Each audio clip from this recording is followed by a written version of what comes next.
Durante las últimas emisiones de este podcast nos hemos enfocado hacia el estudio del capítulo número 19 del libro de los jueces y queremos terminar esta serie de este capítulo 19 a través del estudio de la concubina, un tipo de Cristo. ¿A qué nos referimos con un tipo? Un tipo es una sombra de una realidad mayor. Y en el caso de varios personajes, objetos, lugares, reflejaban algún aspecto de la obra salvífica de Cristo Jesús. Entonces, ¿la concubina puede ser un tipo de Cristo Jesús? Es la pregunta que estamos planteando y es la pregunta que queremos desarrollar, que queremos estudiar con ustedes durante esta ocasión.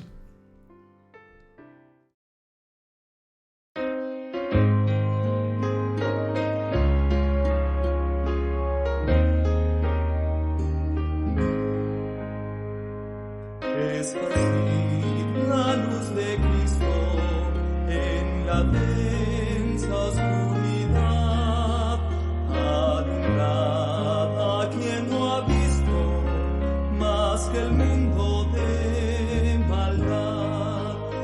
Esparcid la... Gracias por acompañarnos y queremos recordarte que si por alguna circunstancia estás pasando por alguna situación difícil, en Cristo tenemos esperanza. Vamos a hacer una oración para iniciar nuestro estudio de esta ocasión. Bendito buen Padre Celestial, queremos agradecerte, Señor, por la vida que nos prestas y queremos invitarte a que tú seas, Señor, el que pueda dirigir nuestro estudio en esta ocasión, Padre.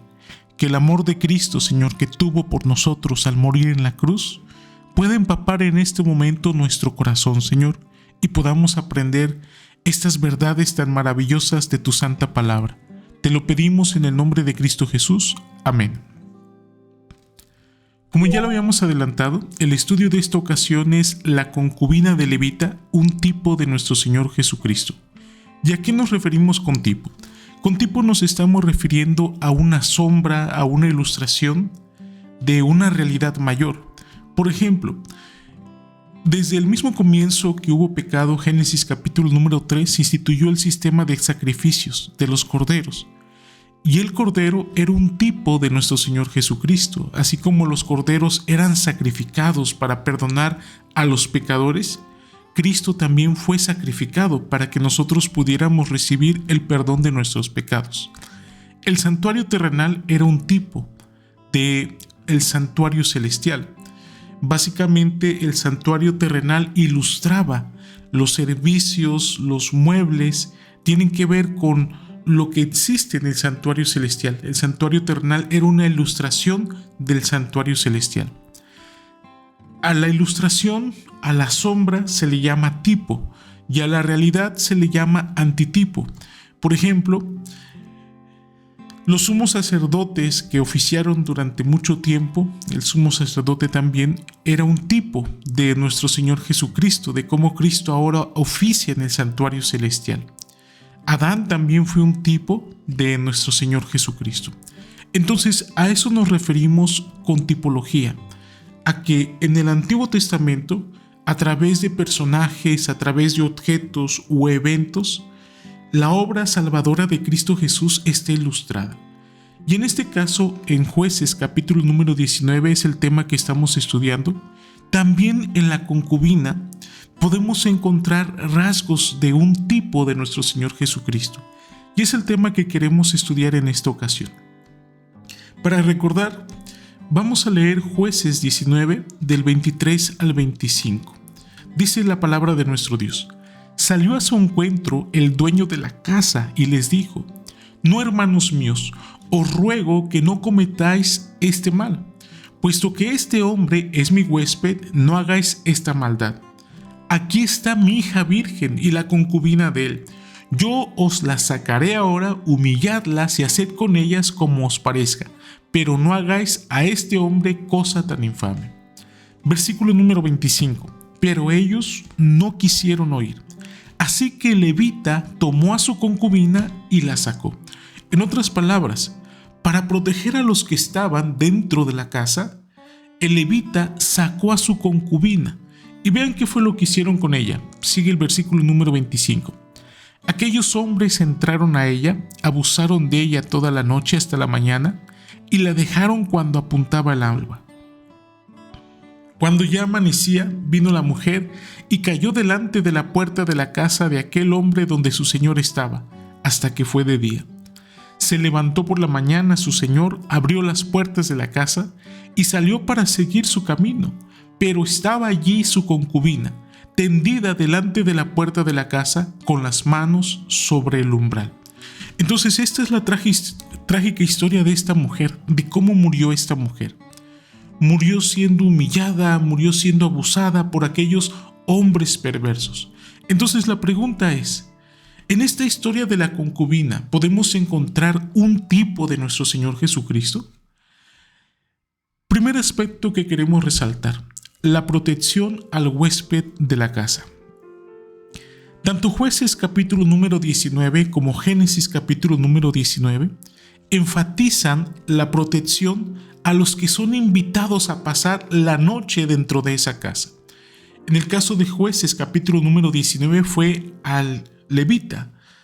En el caso de Génesis capítulo número 19 fue a los dos ángeles, como dice el versículo número 1. Pero hay un énfasis en ambas historias en proteger a los que son invitados a pasar la noche en esa casa. ¿Y cómo se protegen? En el caso de Jueces se protege tratando de negociar con su hija virgen y con la concubina. Y en el caso de Génesis también se protege Lot tratando de dar a sus dos hijas vírgenes. Trata de ofrecerlas con tal de que no hagáis nada a estos varones. Quizás estas costumbres parezcan un poco extrañas para nuestra cultura, pero es algo que en el Medio Oriente se acostumbraba a hacer. El que era invitado a pasar la noche, el que era invitado a una casa, era tratado con sumo respeto y cuidado. Y una vez que entraba por la puerta de la casa, por el umbral de la casa, estaba bajo la protección del anfitrión. Y este aspecto de ser invitado y ser protegido resalta en el Salmo 91. Dice Salmo 91, versículo número 1. El que habita en el abrigo del Altísimo morará bajo la sombra del Omnipotente.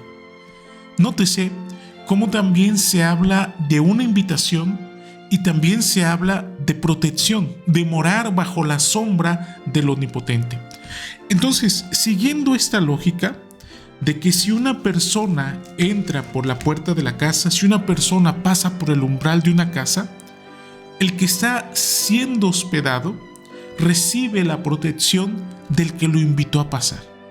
Eso resalta el Salmo 91. Observemos algunos versículos de Salmo 91 y comparémoslo con Génesis 19:8. Vea cómo dice. Salmo 91:1. El que habita al abrigo del Altísimo morará bajo la sombra del Omnipotente. Esa palabra sombra del Omnipotente se puede traducir también como casa, se puede traducir también como un lugar seguro. Es como se pudiera entender sombra del Omnipotente, del hebreo Tetzel. Ahora mire, observe Salmo 91:1 y comparémoslo con Génesis 19:8. Pues que vinieron a la sombra de mi tejado.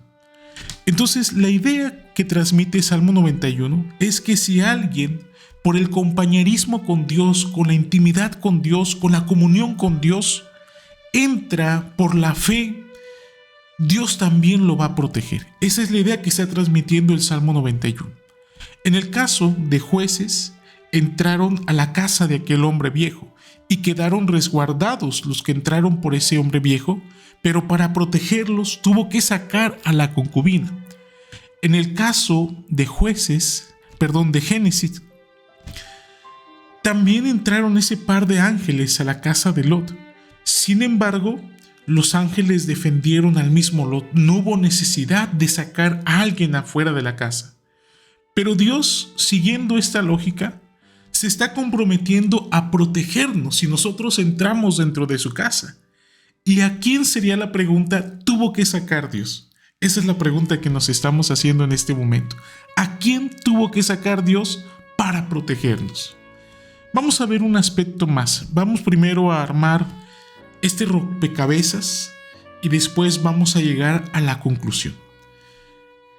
En la historia de Jueces capítulo número 19 y de Génesis capítulo número 19 se enfatiza que era de noche. Por lo menos en mis sagradas escrituras subrayé más de 10 veces términos de Jueces 19, relacionados con la noche. Por ejemplo, versículo número 6, versículo número 7, versículo número 9, versículo número 10, versículo número 11, etcétera, etcétera, enfatizan que ya se estaba haciendo oscuro. Esto lo enfatiza Jueces 19. Y en Génesis 19 y el versículo número 1 también dice que ya se estaba haciendo de noche. ¿Qué representa la noche? ¿Qué representa la noche? En Génesis 1:5, Dios llamó a las tinieblas noche, es decir, las tinieblas y la noche son equivalentes. La noche es igual a tinieblas. Y sobre los últimos momentos que pasó Cristo en esta tierra, sobre las escenas finales de su vida, cuando iba a ser maltratado, cuando iba a ser entregado, la Escritura también enfatiza que era el tiempo de la potestad de las tinieblas. La Escritura también enfatiza que era de noche cuando fue entregado. Por ejemplo, San Juan capítulo número 13 y el versículo número 30, hablando acerca de Judas, el que lo traicionó. Como él pues hubo tomado el bocado, salió y era ya de noche. Entonces vemos este aspecto de que también ya era de noche cuando fue traicionado por Judas.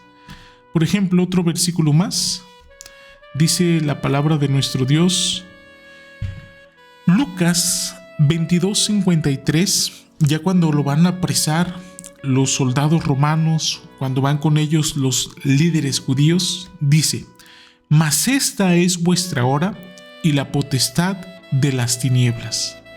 Nótese que dice la potestad de las tinieblas. Cuando Cristo estaba colgando en la cruz, cuando Cristo estaba sufriendo en la cruz, dice Mateo 27:45, y desde la hora de sexta fueron tinieblas sobre la tierra hasta la hora de nona. Y Efesios, hablando de esa lucha que tenemos, dice que tenemos lucha contra los gobernadores de las tinieblas de este siglo. Entonces, las tinieblas representan la potestad, representan el poder, representan el reino de Satanás. Y también representa la segunda muerte. A eso se refiere con las tinieblas. Y recuerde, la historia de Jueces 19 enfatiza que era de noche. Y las últimas palabras de Cristo, los últimos eventos, mejor dicho, de Cristo Jesús, antes de que Él muriera, también enfatiza que era de noche. Otro aspecto que tenemos que resaltar en este momento es que los hombres de la ciudad de Gabá, como lo vimos en el primer estudio de Jueces 19, eran hombres que estaban siendo controlados por Satanás, eran hijos de Belial. Y Belial representa a Satanás, recuerde usted esto. Belial. Y de Sodoma, también estaban siendo movidos por Satanás, como lo estudiamos en la ocasión anterior. Entonces estos hombres estaban siendo controlados por Satanás. Y mire, los sacerdotes, los principales dirigentes judíos, las turbas que pidieran que Cristo fuera crucificado, todas estas gentes que participaron, todos aquellos que se mofaron, los soldados que lo abofetearon a Cristo Jesús, que lo escupieron, que lo ridicularizaron, todos ellos también estaban siendo movidos por Satanás.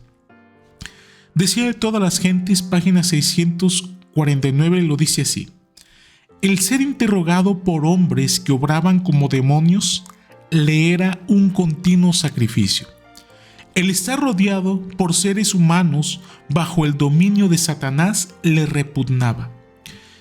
Y la página 696 lo expresa así: los dirigentes religiosos se habían unido con Satanás y sus ángeles estaban cumpliendo sus órdenes. Entonces vean estos paralelos que tienen la historia de la concubina con los últimos eventos que vivió nuestro Señor Jesucristo. Ya los acabamos de resaltar hace un momento. Era de noche cuando la concubina fue sacada de la casa. Era de noche cuando Cristo fue entregado. Los hombres que abusaron de la concubina estaban siendo controlados por Satanás. Todos aquellos que estaban haciendo daño a Cristo Jesús, todas aquellas personas que estaban participando en algo que hiciera daño a Cristo Jesús, también se habían unido con Satanás, con los ángeles malos. Y vean cómo para proteger a los que estaban dentro de la casa, tuvo que salir la concubina. Entonces la pregunta es, ¿a quién tuvo que sacar Dios para protegernos? Si el Salmo 91 nos está diciendo que Dios nos protege, ¿a quién tuvo que sacar Dios para nosotros ser protegidos? El sufrimiento de la concubina fue una sombra del sufrimiento de Cristo al morir en la cruz. Fue entregado por Dios para protegernos a nosotros de Satanás, de la muerte del pecado. La injusticia cometida contra la concubina fue una sombra de la injusticia hacia Cristo. El justo murió por los injustos. Entonces, siguiendo esta lógica, la respuesta es que para protegernos a nosotros de Satanás, que para que nosotros no muriéramos, Dios tuvo que dar a su Hijo unigénito. Dios tuvo que entregar a su Hijo unigénito para que nosotros no sufriésemos daño alguno. Quiero invitarlo a considerar algunos de los eventos finales que vivió nuestro Señor Jesucristo. Por ejemplo, en el Getsemaní. Los versículos que vemos que están relacionados con el Getsemaní es Mateo capítulo número 26, versículo 36 al 45, Marcos capítulo número 14, versículo 32 al 41, Lucas 22, versículo 39 al 46. Vean qué pasó en el Getsemaní. Por ejemplo, en Marcos 14:34 dijo Cristo que su alma estaba muy triste. Dice así: mi alma está muy triste hasta la muerte. ¿Y por qué estaba triste su alma de Cristo Jesús? Satanás lo estaba acosando con sus tentaciones. Le estaba presentando el panorama de que iba a morir por personas que no lo amaban. Le estaba recordando que su pueblo, que él había conducido en el desierto, que él lo había alimentado a través del maná, lo estaba rechazando. Incluso le recordaba que uno de sus discípulos más allegados a él, Pedro, lo habría de negar, que todos lo habían de dejar solo. Punto número 2. Jesús oró 3 veces y decía: Abba Padre, todas las cosas son posibles para ti. Aparta de mí esta copa, mas no lo que yo quiero, sino lo que tú. En su parte humana, Cristo no estaba disfrutando su muerte. Él vino y Él se entregó como sacrificio por nuestros pecados. Sin embargo, en su parte humana, nadie quiere morir. Y no era la excepción nuestro Señor Jesucristo. Él quería pasar de sí esa copa, pero si Él se negaba, nuestra salvación hubiese sido quebrantada. Ya no habríamos tenido oportunidad de ser salvos, pero Cristo decidió morir por cada uno de nosotros. Punto número 3. Un ángel del cielo se le apareció para fortalecerle. Le dio palabras de ánimo. A pesar de que iba a enfrentar una lucha dura, un ángel del cielo se le apareció para fortalecerle. No iba a estar solo nuestro Señor Jesucristo, sino que iba a estar, a pesar de su sufrimiento, iba a estar visto por el Padre. Y número 4, había llegado la hora. He aquí ha llegado la hora y el Hijo del Hombre es entregado en manos de pecadores. Vean cómo fue también entregado para que nosotros pudiésemos recibir la vida eterna. Y ante el concilio y ante Pilato. Ante el concilio fue acusado injustamente. Mateo 26, 59 y 60 dice así: los principales sacerdotes, los ancianos y todo el Sanedrín buscaban falso testimonio contra Jesús, para que le entregaran a muerte, pero no lo hallaron a pesar de que se presentaron muchos testigos falsos. Fue acusado injustamente. Se presentaron testigos falsos, hasta que fueron otros y dijeron que había dicho que el templo lo iba a destruir y que lo iba a reconstruir en 3 días. Sin embargo, Jesús no estaba hablando del templo que estaba ahí, el templo físico, sino que él hablaba de sí mismo. Fue maltratado físicamente. Entonces le escupieron en la cara y le dieron puñetazos, y otros le dieron bofetadas, diciendo: «Profetízanos, Cristo, ¿quién es el que te golpeó?». Fíjense, siendo el Creador, siendo Dios, siendo pasado por esta humillación, y aún así resistió por amor a nosotros. Y su propio pueblo pidió que fuera crucificado. Mateo 27:22. Pilato les dijo: «¿Qué pues haré con Jesús llamado el Cristo?». Todos dijeron: «Sea crucificado». Pero imagínense ustedes, recreen la escena en su mente, con una multitud de gente, con su pueblo presente, gritando que fuera crucificado. Y miren lo que hicieron los soldados del gobernador. Mateo 27. Entonces, los soldados del procurador llevaron a Jesús al pretorio y reunieron a toda la compañía alrededor de él. Después de desnudarle, le echaron encima un manto de escarlata. Habiendo entretejido una corona de espinas, se le pusieron sobre su cabeza, y en su mano derecha pusieron una caña. Se arrodillaron delante de él y se burlaron de él, diciendo: «¡Viva el Rey de los judíos!». Y escupiéndole en él, tomaron la caña y le golpeaban la cabeza. ¿Cómo fue la humillación de Cristo Jesús? Todo lo soportó por amor a nosotros. Si él hubiese decidido no seguir con ese paso tan amargo que vivió, nuestra salvación no hubiese sido posible. Cristo tenía que morir para que nosotros pudiéramos ser redimidos del pecado. Cristo tenía que morir para desenmascarar a Satanás, para quitarle el disfraz a Satanás. Y en la cruz, Mateo 27, versículo 39 y 44. Los que pasaban lo insultaban, meneando sus cabezas y diciendo: «Tú que derribabas el templo y en 3 días lo edificabas, sálvate a ti mismo, si eres hijo de Dios, y desciende de la cruz». De igual manera, aún los principales sacerdotes junto con los escribas y los ancianos se burlaban de él y decían: «A otro salvó, ¿y a sí mismo no se puede salvar? ¿Es Rey de Israel? Que descienda ahora de la cruz y creeremos en él. Ha confiado en Dios, que lo libre ahora si lo quiere, porque dijo: yo soy hijo de Dios». También los ladrones que estaban crucificados con él lo injuriaban de la misma manera.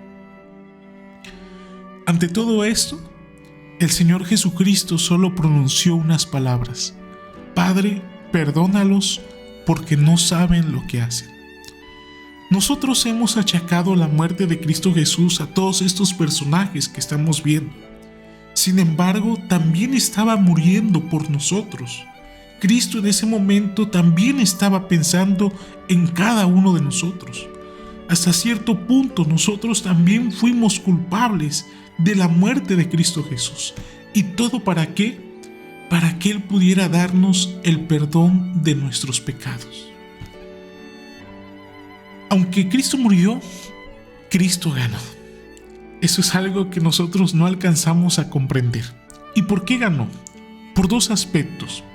Hebreos capítulo número 2 y el versículo número 14 dice que al participar de carne y sangre, es decir, al hacerse humano, destruyó por medio de su muerte al que tenía al imperio de la muerte, esto es al diablo. Fíjense cómo destruyó al diablo. Cristo, por lo tanto, despojó de su poder a Satanás por medio de su muerte y ofrece la vida eterna a todos los que creemos en él. Y Apocalipsis capítulo número 12 y el versículo número 10 lo dice de la siguiente manera: Entonces oí una gran voz en el cielo que decía: ahora ha venido la salvación, el poder y el reino de nuestro Dios, y la autoridad de su Cristo, porque ha sido lanzado fuera el acusador de nuestros hermanos, el que los acusaba delante de nuestro Dios día y noche. Aunque Satanás pecó en el cielo, muchas cosas quedaron en la mente de los santos ángeles, muchas cosas quedaron para los mundos no caídos, cosas sin respuesta.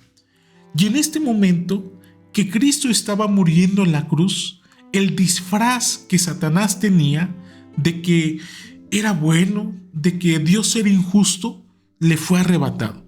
Mire cómo lo expresa el deseo de todas las gentes en la página 711. Satanás vio que su disfraz le había sido arrancado. Su administración quedaba desenmascarada delante de los ángeles que no habían caído y delante del universo celestial. Se había revelado como homicida. Al derramar la sangre del Hijo de Dios, había perdido la simpatía de los seres celestiales. Desde entonces su obra sería restringida. Les repito, cuando Satanás pecó en el cielo, acusaba a Dios de que su carácter era injusto, de que su ley era injusta. Ya había quedado una incógnita en el cielo, porque había sido expulsado. Y Dios en su sabiduría permitió que el conflicto se fuera desarrollando, y una parte clave del conflicto fue esta, donde desenmascaró el verdadero carácter de Satanás. Ahí estaba Cristo sufriendo por él. Ahí estaban los ángeles malos alrededor de la cruz, tomando una forma humana, como dice el deseo de todas las gentes. Y en ese momento, ese disfraz que tenía Satanás de que él era bueno, de que él tenía buenas intenciones, quedó descubierto tal cual como él era. Para protegernos, queridos amigos que me están escuchando, Dios tuvo que dar a su Hijo. Así como fue sacada la concubina para proteger a los que estaban dentro de la casa, para protegernos de Satanás, Dios tuvo que dar a su Hijo. San Juan capítulo número 3 y el versículo número 16 lo expresa así: de tal manera amó Dios al mundo, que ha dado a su Hijo unigénito, para que todo aquel que en él cree no se pierda, sino que tenga vida eterna. Romanos 8:32. El que no escatimó ni a su propio Hijo, sino que lo entregó por todos nosotros, ¿cómo no nos dará también con él todas las cosas? Primera de San Juan, capítulo número 4 y el versículo número 9. En esto se manifestó el amor de Dios en nosotros, en que Dios ha enviado a su Hijo unigénito al mundo para que vivamos por él. Ahora queremos hacer una comparación entre la muerte de la concubina y el Cordero Pascual. Si usted vuelve otra vez a Jueces capítulo número 19, la concubina murió en la puerta de la casa, en el umbral. Voy a leer, versículo número 27. Y se levantó por la mañana su señor, y abrió las puertas de la casa, y salió para seguir su camino. Y aquí, la mujer, su concubina, estaba tendida delante de la puerta de la casa, con las manos sobre el umbral. Ahí fue donde murió la concubina. Éxodo capítulo número 12 y el versículo número 22 nos habla sobre la marca que tenía que haber sobre las puertas para que el ángel pasara de largo esa puerta y no muriera el primogénito. De eso nos habla Éxodo capítulo número 12. Y dice así: tomad un manojo de hisopo, mojadlo en la sangre que estará en el lebrillo, y untad el dintel y los 2 postes con la sangre que estarán en el lebrillo. Que ninguno de vosotros salga de las puertas de su casa hasta la mañana. Entonces la señal para que no muriera era untar la sangre que estaba en el lebrillo. ¿Y qué es un lebrillo? En otras palabras, en nuestro español actual, es un recipiente. Sin embargo, La palabra lebrillo es sad en hebreo, y sad se puede traducir también como umbral, es decir, que el Cordero Pascual era sacrificado en la puerta. Si usamos sad como umbral, entonces el Cordero Pascual pudo ver sacrificado en la puerta de cada casa que iba a ofrecer el sacrificio pascual. En otras palabras, la entrada de la casa pudo haber estado llena de sangre. Entonces nótese, la concubina murió en el umbral, en la puerta de la casa. Y si nosotros usamos sad como umbral en lugar de usar sad como lebrillo, eso significa que también el cordero era sacrificado en la puerta de la casa, es decir, en el umbral. Cuando uno estudia estos temas, uno se queda maravillado cómo la escritura está conectada en varias partes, cómo un pasaje nos revela luz de otro pasaje y cómo el plan de salvación estaba trazado. Esto quiere decir que, al igual que la concubina murió en la puerta de la casa, el cordero, que era un tipo claro de nuestro Señor Jesucristo, también murió, probablemente, no lo estamos afirmando, ese cordero pascual que era sacrificado para que el ángel exterminador pasara de largo esa casa, también pudo haber muerto en la puerta de la casa. Entonces, nosotros estamos llegando al final de nuestro estudio y el cordero era un sustituto para que los primogénitos no murieran. La concubina fue un sustituto para que los que estaban dentro de la casa no sufrieran daño. Y Cristo fue nuestro sustituto para que nosotros no padeciéramos la muerte eterna, para que nosotros no quedáramos sin esperanza. ¿Qué es esta idea de ser un sustituto? Un sustituto quiere decir que alguien tomaría nuestro lugar. Nosotros merecíamos la muerte, pero en lugar de que nosotros muriéramos, Cristo fue nuestro sustituto. Por ejemplo, Mateo 20:28. El Hijo del Hombre no vino para ser servido, sino para servir, y para dar su vida en rescate por muchos. San Juan capítulo número 10 y el versículo número 11. Yo soy el buen pastor su vida da por las ovejas. Como sustituto, Cristo cargó con los pecados del hombre y soportó la muerte, que es la paga del pecado. Entonces, Cristo fue nuestro sustituto. ¿Y por qué tuvo que morir Jesús? Ya dimos una razón hace un momento de que Satanás fue desenmascarado. Esa es una razón. Pero otra de las razones que queremos dar en este momento es que la paga del pecado es muerte, como dice Romanos capítulo número 6 y el versículo número 23. A nosotros nos correspondía la muerte, porque nosotros somos los pecadores. Sin embargo, Dios en su amor, Dios en su misericordia, a fin de que nosotros no muriésemos, dio a Cristo Jesús para que el castigo que tenía que haber caído sobre nosotros, cayó sobre Cristo Jesús.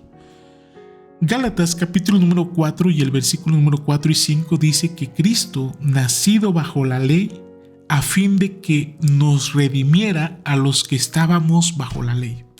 La ley no se podía cambiar, no se puede cambiar, porque es un reflejo del carácter de nuestro Dios. Es inmutable la ley de Dios.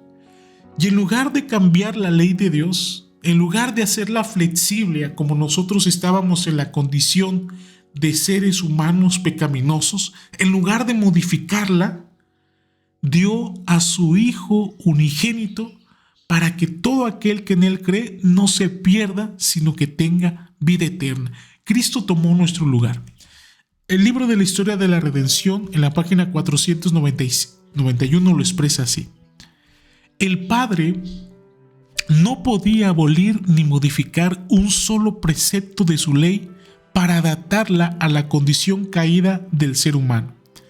Pero el Hijo de Dios, que junto con el Padre había creado al hombre, podía ofrecer por una expiación que el Señor podía aceptar.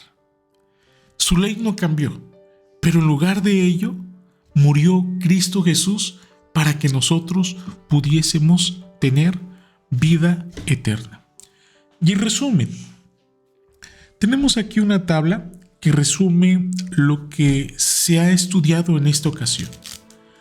La noche, que es un elemento que aparece en Jueces capítulo número 19 y Génesis capítulo número 19, representa en la historia de nuestro Señor Jesucristo, representa las tinieblas, es decir, el reino de Satanás.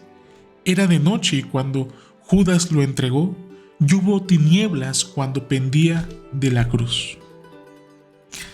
Los hombres perversos, que ya lo estudiamos en otra ocasión, tanto los hombres de la ciudad de Gabá como los hombres de Sodoma, eran hombres controlados por Satanás. Anás, Caifás, Judas, los soldados, los que se burlaban, los que escogieron a Barrabás en lugar de Jesús, todos ellos estaban también siendo controlados por Satanás.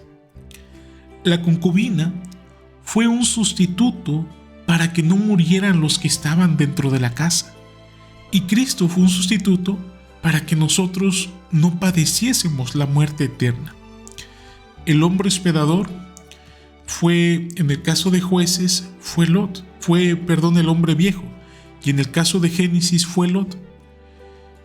Y en el caso de Salmo 91 nos dice que el que nos invita a entrar a su casa, el que mora bajo la sombra del Omnipotente, es Dios, el que nos invita a entrar en su casa. Y los que somos hospedados, en el caso de Jueces 19 fue un levita, y en el caso de Génesis 19 fue los dos ángeles. Sin embargo, los que somos invitados a pasar a la sombra de Dios somos nosotros. Los que somos invitados a pasar a la casa de Dios somos nosotros.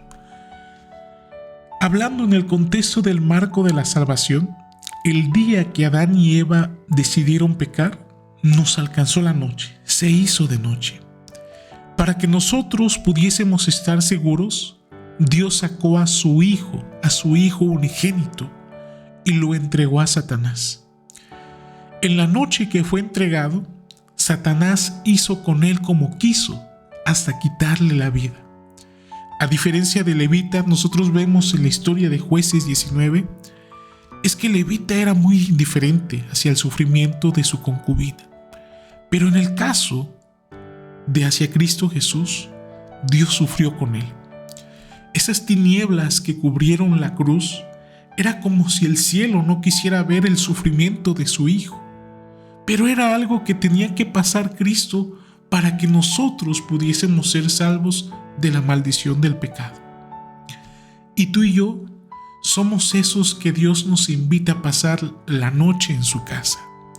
Somos esos extraños que llegan preocupados, intentando entrar a un lugar de refugio para que no suframos la muerte eterna.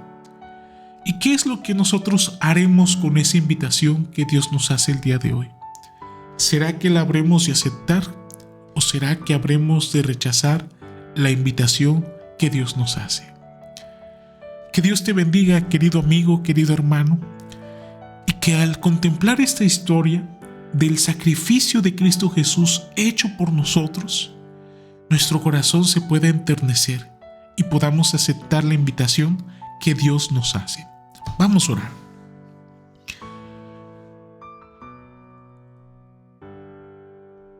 Bendito buen Padre Celestial, queremos agradecerte, Señor, por tu palabra, por lo profunda que ella es, Padre, y por cómo, Señor, el Evangelio había sido revelado, Señor, desde tiempos remotos, Padre. Vemos la injusticia con la que fue tratada la concubina, su muerte cruel, y eran un tipo, Señor, de cómo habría de morir nuestro Salvador y Rey, nuestro Señor Jesucristo. Por favor, Señor, que en nuestro corazón se pueda meditar en esta historia, Padre. que nuestro corazón se pueda enternecer hasta aceptar la salvación que Cristo nos ofrece. Que la honra y la gloria sea para ti por los siglos de los siglos y hasta la eternidad. Todo esto te lo pedimos en el nombre de Cristo Jesús. Amén. Que Dios te bendiga, que Dios te guarde y que tengas un excelente día.